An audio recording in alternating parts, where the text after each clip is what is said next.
예, 기자님들 안녕하십니까.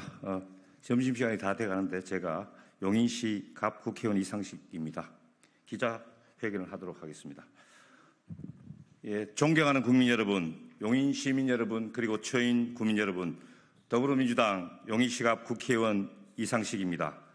저는 오늘 제21대 국회 제1호 법안으로 조세 특례 제한법과 국가 첨단 전략산업 경쟁력 강화 및 보호에 관한 특별조치법을 묶은 반도체 산업 지원 2법을 대표 발의하였습니다.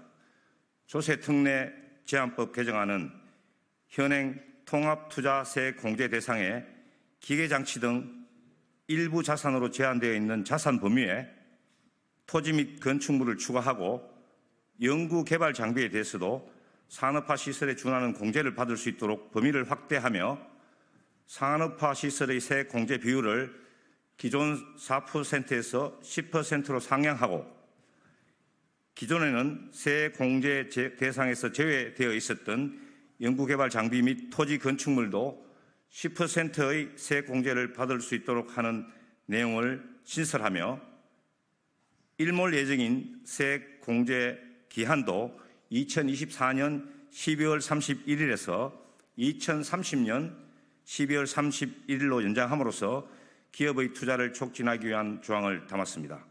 또한 국가첨단전략산업법 개정안은 국가첨단전략산업 등을 영위하는 사업자가 산업기반 시설을 직접 설치하거나 운영하는 경우 국가 또는 지방자치단체가 그 비용의 전부 또는 70% 이상의 비용을 의무적으로 지원하도록 하는 조항을 신설하였고 산업자원부가 수립하는 전략산업 등의 육성보호 기본계획 수립 및 해당 연도 실행계획의 수립, 전년도 전략기술 유출 현황 및 조치 결과 등에 대해 지체 없이 국회 송환상임위원회에 보고하도록 하여 국가 전략기술의 보호체계를 강화하고자 하였습니다.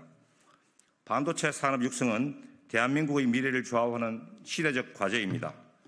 미중 갈등으로 촉발된 반도체 공급망 재편은 국가 안보와도 직결되는 문제가 되었고 글로벌 반도체 산업의 지형 변화로 한국이 기술 패권 경쟁에서 뒤처질 수 있다는 위기감도 점점 높아지고 있습니다.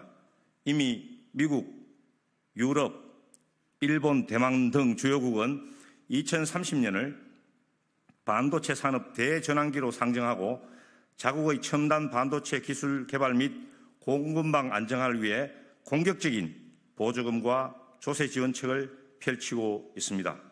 반면 우리나라의 반도체 산업 육성을 위한 지원은 한참 부족합니다.